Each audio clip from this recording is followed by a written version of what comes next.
और बड़ी खबर पटना से आ रही है, जहां आज जेडीयू विधायक दल की बैठक होने वाली है। सीएम आवास पर यह बैठक होगी, एक अरण्य मार्ग पर यह बैठक होने वाली है।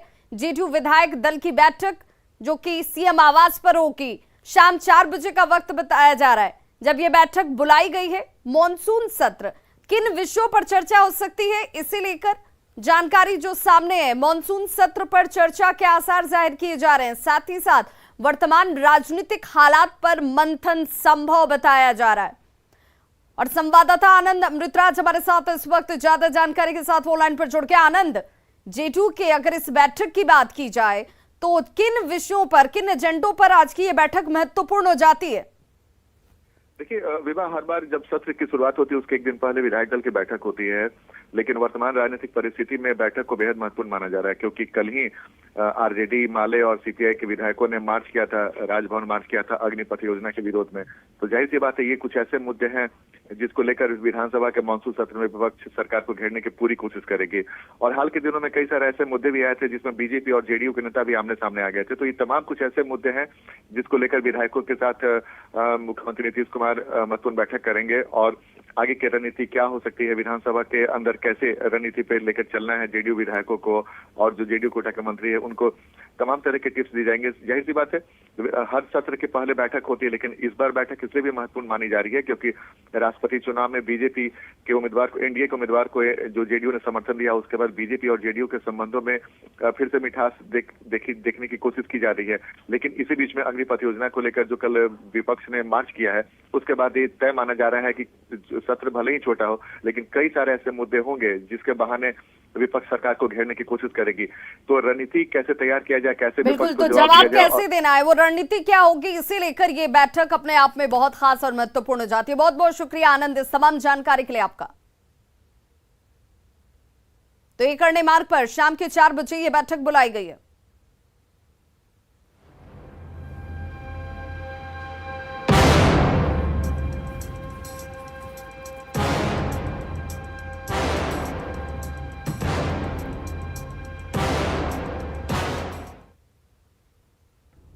आवश्यक सूचना, देश में एक बार फिर कोरोना के मामले तेजी से बढ़ रहे हैं।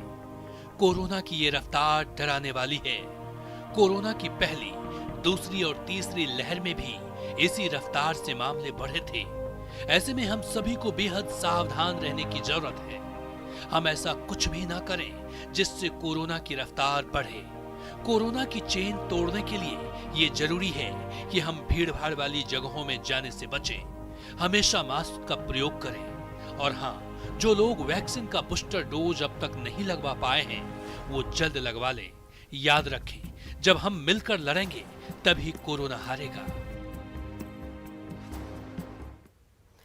तो बिल्कुल एक बार फिर से कोरोना संक्रमण की रफ्तार बढ़ने लगी है। बिहार की अगर तस्वीर की बात करें तो बुधवार को पटना में 83 नए पॉजिटिव मरीज सामने आ गए।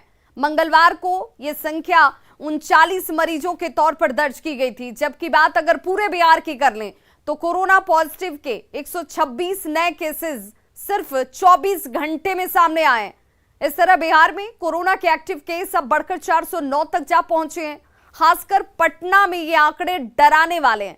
पिछले 2 दिनों की अगर बात की जाए तो पटना में कोरोना मरीजों की संख्या दोगुनी हो चुकी है, और इन आंकड़ों से साफ जाहिर है कि लापरवाही भारी पड़ रही है। फिर से पटना समेत पूरे बिहार में बढ़ने लगा है। बात अगर पटना की करें तो पटना में बुधवार को जो जांच हुई थी कोरोना मरीजों की, उसमें 83 नए मरीज सामने आए हैं। मंगलवार को 91 नए मरीज सामने आए थे। संपूर्ण बिहार की बात करें तो बुधवार को 126 नए मरीज पूरे बिहार से सामने आए हैं। अगर कोरोना मरीजों की संख्या नए अपडेट की बात करें तो संपूर्ण बिहार में 409 हो गए हैं। एक्टिव केसेस जो हैं वो 409 पहुंच चुका है। स्वास्थ्य विभाग के द्वारा जो आंकड़ा जारी किया गया है उसके मुताबिक 1,30,126 कोरोना टेस्ट जो है बुधवार को किए गए थे, जिनमें से 42,380 RT-PCR टेस्ट हुए, जबकि एंटीजन टेस्ट की संख्या की बात करें तो 87,746 एंटीजन टेस्ट जो है वो हुए हैं।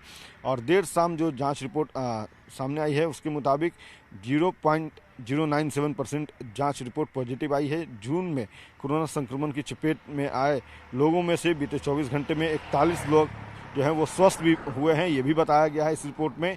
और बिहार में अब कोरोना के सक्रिय मामले बढ़कर के 9 हो गए, जैसे हमने पहले बताया है।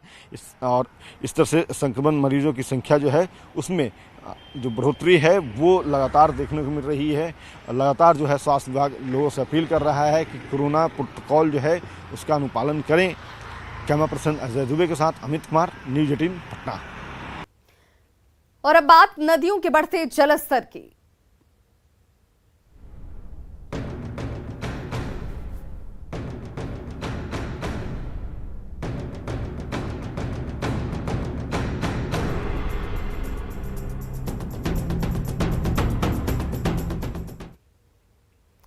तूफान पर नदियां हैं और आफत में जान है। अररिया के नेपाल सीमावर्ती इलाके की बात करें तो बकरा और नूना नदी में उफान है और यही वजह है कि सिकटी और पलासी प्रखंड के निचले क्षेत्र में बाढ़ का पानी अब घुस गया है। सड़कों पर पानी आ जाने की वजह से सिकटी प्रखंड के कई गांवों में लोगों को अब काफी परेशानी उठानी पड़ रही है।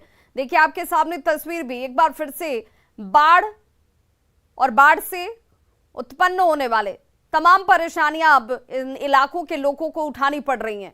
हर साल यही हालात, यही तस्वीर। बकरा और नूना नदी में एक बार फिर से जलस्तर जो है वो बढ़ चुका है और गांव में अब नदियों का पानी जो है वो प्रवेश कर चुका है। बिहार में बाढ़ की आहट आने लगी है। बात सुपौल की अगर करें तो यहां कोसी तटबंध के भीतरी इलाके में सड़क के ऊपर से पानी बह रहा है, जिससे रास्ते पर पानी अब जमा हो गया है। पूर्वी तटबंध के बैरिया के पास पानी का दबाव बढ़ चुका है। ये जरा तस्वीर देखिए कैसे नदी का कटाव और इस कटाव में एक एक करके तमाम मकान, दुकान, घर, लोगों के खेत और खलियान सब कुछ समा रहे हैं। सड़क के ऊपर भी पानी पहुंच चुका है। हजारों की आबादी इससे प्रभावित है। स्थानीय लोगों का कहना है कि अगर थोड़ा पानी और बढ़ा तो सड़क भी कट जाएगी और मुश्किलें इनकी और ज्यादा बढ़ जाएंगी। हो रहा है और पब्लिक जो है रास्ता भी बंद हो रहा है, इसलिए कि आना जाना भी बंद है, इसलिए कि हम लोग को बहुत दिक्कत हो रही है। क्या हुआ है इसमें बांध का टूटा ही है ना, कोसी आ गई है ना, दलानी में जो है बांध टूट गया या रोड टूट गया, आने जाने में बहुत दिक्कत हम लोग को है। ये बैरिया 57-20 से लेके घूरन तक आती है मेन रोड ये, तो अभी तो कोसी आया हुआ है, पूरा जो रोड जो है तहस नहस हो गया, इस पर सरकार कोई ध्यान नहीं दे रही है। क्या रोड कट भी सकता है? रोड तो कट सकता है, तो फिर क्या परेशानी होगी? तो बस हम लोगों को फिर जो है नाव का जो सहारा लेना पड़ेगा।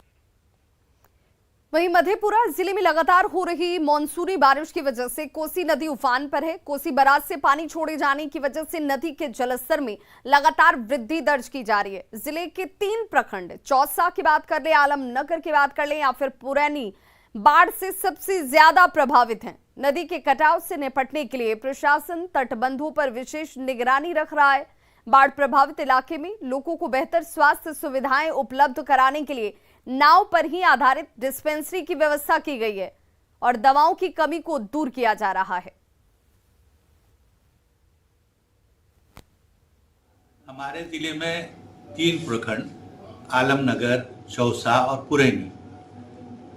आलमनगर में आंशिक रूप से, पुरैनी और चौसा में कुछ बाढ़ प्रभावित क्षेत्र रहते हैं, जिनके लिए यहाँ से सारे प्रभारी चिकित्सा पदाधिकारियों को दल गठित करने हेतु निर्देश दिया गया है। नाव की व्यवस्था करने हेतु भी निर्देश दिया गया है। सारी आवश्यक दवाओं की आपूर्ति कर दी गई है, जैसे ASVS मतलब सांप काटने की दवा, कुत्ता काटने की दवा, ब्लीचिंग पाउडर। और अब बात मांडर विधानसभा सीट की कर लेते हैं, जहां पर मतदान में मतदाताओं का उत्साह साफ नजर आ रहा है। सुबह से ही मतदान केंद्रों पर मतदाताओं की लंबी कतारें लगी हुई हैं। सुबह 7 बजे से ही देखिए मतदाता जो हैं वो कतारों में खड़े होकर अपनी बारी का इंतजार करते हुए। बारिश का मौसम है और ऐसे में ज्यादातर लोग मतदान के लिए अपने घरों से पहले सुबह ही निकल गए। बूथ संख्या 184 पर लोगों की संख्या ये बताने के लिए काफी है कि लोकतंत्र के इस महापर्व में हर कोई अपनी भागीदारी सुनिश्चित करना चाहता है। कतार में खड़े लोगों से बात की न्यूज 18 संवाददाता अविनाश कुमार ने। मांडर उपचुनाव में 14 उम्मीदवारों के भाग्य का फैसला आज ईवीएम में कैद हो जाएगा। इस वक्त मतदान शुरू हो चुका है और अगर आप मतदान शुरू होने के साथ ये कतारबद्ध जितने भी मतदाता हैं उनकी अगर आप तस्वीर देखें तो आप इसका अंदाजा लगा सकते हैं कि कैसे सुबह से ही इस लोकतंत्र के महापर्व को लेकर अपनी अपनी भागीदारी निभाने के लिए, वोट की चोट से तकदीर बदलने के लिए कैसे लोग यहाँ जुटे हैं। और बड़ी संख्या में सुबह से ही लोग यहाँ अपने मतदान केंद्र पर पहुंचने शुरू हो गए हैं। बहुत सारे लोगों ने अपना मतदान कर दिया है। बहुत सारे लोग अपने घर से मतदान केंद्र की तरफ बढ़ रहे हैं, चाहे वो पुरुष हों, महिलाएं हों, सभी बड़ी संख्या में मतदान केंद्र की ओर बढ़ रहे हैं। ये मांडर विधानसभा क्षेत्र का 184 नंबर बूथ है, 184, और यहाँ मतदाताओं की संख्या की अगर आप बात करें तो 1116 मतदाता हैं, पुरुष 558 और महिला भी 558। ये बहुत कम ऐसा देखने को मिलता है जब पुरुष और महिला दोनों की संख्या समान हो। और लोग जो मतदान करके इस वक्त बाहर निकल रहे हैं, उनकी ये तस्वीर है कि उनके ये उंगली पर ये निशान। क्या आप सोच के आई कि भाई आज सुबह जाएंगे, पहले मतदान करना है? हाँ, वही बोल के आए हैं। हाँ, सुबह जल्दी उठे। सुबह। अच्छा, ये बताइए कि और भी दीदी लोग आई होगी, महिला लोग गांव से आएगी कि अभी नहीं आई? सब लोग आ रही हैं? हाँ, आएगी। देखिए, बहुत सारी महिला लोग जो है वो अपने घर से निकली हैं और यहाँ मतदान के लिए आना शुरू हो गया है। मैंने पहले भी कहा कि जो लोग यहाँ खड़े हैं उसमें आपको हर उम्र के लोग दिख जाएंगे। भाई, ये कहा जाता है हमेशा कि मतदान के दिन कोई लेट न रहे, सबसे पहले मतदान करना चाहिए। हाँ, क्या हम मैसेज देंगे जो लोग अभी नहीं आए हैं? मतदान तो पहले करना चाहिए, उसके बाद ही कुछ करना चाहिए। यही सोच के आए? हाँ, यही सोच के। क्या सर?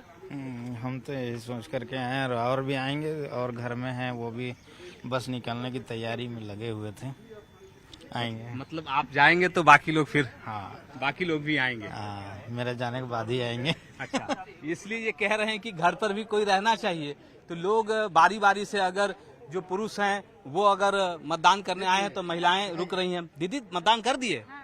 क्या क्या दिमाग में है? सब ठीक है यहाँ? या पानी चाहिए, मकान चाहिए, सड़क चाहिए? मकान चाहिए कि क्या क्या चाहिए? क्या सोच के मतदान कर रही है? मकान चाहिए। मकान नहीं मिला है आपको? नहीं मिला है। हर बार चुनाव आता है, चुनाव के बाद बहुत सारी बातें होती हैं, चुनाव के दौरान बहुत सारे वायदे होते हैं, लेकिन जब चुनाव बीत जाता है, जब लोग जीत जाते हैं, तब लोगों को भूल जाते हैं। कैमरा पर्सन संत के साथ अविनाश कुमार, न्यूज़ 18 रांची। तो मांडर उपचुनाव को लेकर सुबह 7 बजे से ही मतदान किए जा रहे हैं, लोगों की तरफ से वोट कास्ट किया जा रहा है। आज करीब 3,54,000 मतदाता मांडर चुनाव में अपने मताधिकार का उपयोग कर रहे हैं, जो 14 प्रत्याशियों की किस्मत का फैसला करने वाले हैं। लोगों में वोटिंग का जबरदस्त उत्साह नजर आ रहा है। सुबह से ही बूथों पर लोगों की कतारें आपको नजर आ जाएंगी। मांडर की बूथ संख्या 191 और 192 पर जायजा लिया न्यूज़ 18 संवाददाता अविनाश कुमार ने। मांडर उपचुनाव को लेकर मतदान शुरू हो गया है और आपको बता दें कि इस वक्त सुबह 7 बजे से ही ब्राम्बे के इस बूथ में लोग कतारबद्ध होकर मतदान कर रहे हैं, अपनी बारी का इंतजार कर रहे हैं। सबको ये पता है कि मतदान पहले करना है, पहले मतदान फिर जलपान।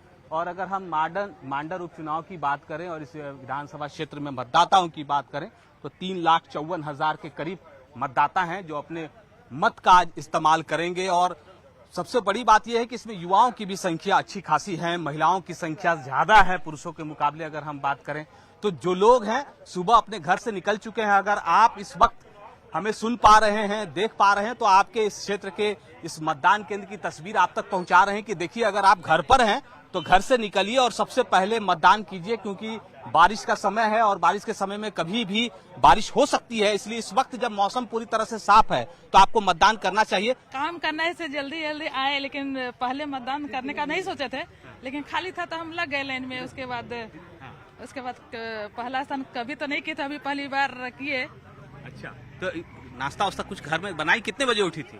5 बजे उठे थे। अच्छा, और नाश्ता बनाए। क्या बनाई दीदी आज? घर वाला लोग भूखा तो नहीं है? सूजी बनाए, खाना चढ़ाए, उसके बाद आए। सूजी बनाए, खाना बना के आई है। सिरिल जी भी है। सिरिल जी, आप कह रहे हैं कि बारिश हो सकती है, इसलिए आप पहले आ गए? हाँ, पहले आ गए कि कहीं बारिश में ना ये हो जाएगा। गड़बड़ भीड़ वो भी हो जाता है, कभी कभी ऐसे लंबी लाइन लग जाती है बारिश की वजह से, तो फिर इसी कारण जल्दी से आ गए। देखिए ये लोग हैं यहाँ पर, जितने लोग खड़े हैं कतारबद्ध होकर, हर उम्र के आपको यहाँ मतदाता दिख जाएंगे, चाहे हम वृद्ध की बात करें, युवाओं की बात करें, महिलाओं की बात करें। और यही सबसे अच्छी तस्वीर है। सुरक्षा के लिहाज से भी अगर आप देखें तो पुलिस के जवान यहाँ मुस्तैद हैं, और जितने लोग यहाँ मतदान केंद्र पर आ रहे हैं उन सभी को सही तरीके से खड़ा किया जा रहा है, और ये कोशिश हो रही है कि कहीं कोई दिक्कत ना हो। खासकर अगर हम लोगों की बात करें, आपको इस बात का भी ध्यान रखना है कि कोरोना का समय है, इसलिए आप डिस्टेंस भी बनाकर रखें। यहाँ वो डिस्टेंस आपको देखने को मिलेगा, 1 हाथ की दूरी है यहाँ। और ये जितने लोग यहाँ आ रहे हैं ये इसलिए संभव हो पा रहा है क्योंकि यहाँ जो सुरक्षा कर्मी हैं, जो पुलिस के जवान हैं, वो इस बात को खास तौर पर ध्यान दे रहे हैं कि कहीं मतदान के दौरान जो कोविड गाइडलाइन है उसका उल्लंघन नहीं हो। कैमरा पर्सन संत के साथ अविनाश कुमार, न्यूज 18 मांडर। झारखंड हाईकोर्ट में आज माइनिंग लीज, शेल कंपनियों में निवेश और मनरेगा मामले में मेरिट पर सुनवाई होने वाली है। हालांकि राज्य सरकार की ओर से शेल कंपनी और माइनिंग लीज मामले में सुप्रीम कोर्ट में एसएलपी दायर कर हाईकोर्ट से सुनवाई के लिए वक्त मांगा गया है। आज की सुनवाई वर्चुअल होगी और सभी पक्षों की ओर से अपनी अपनी दलीलें एक बार फिर रखने की कोशिश होगी। रांची से ज्यादा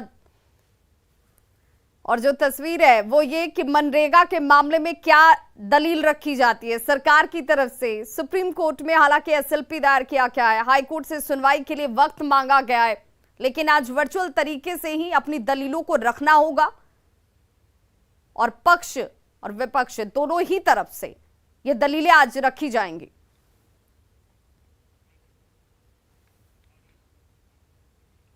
तो खबरों का सिलसिला लगातार जारी, आप देखते रहिए न्यूज 18 बिहार झारखंड, यहां खबरों का सिलसिला कभी नहीं थमता।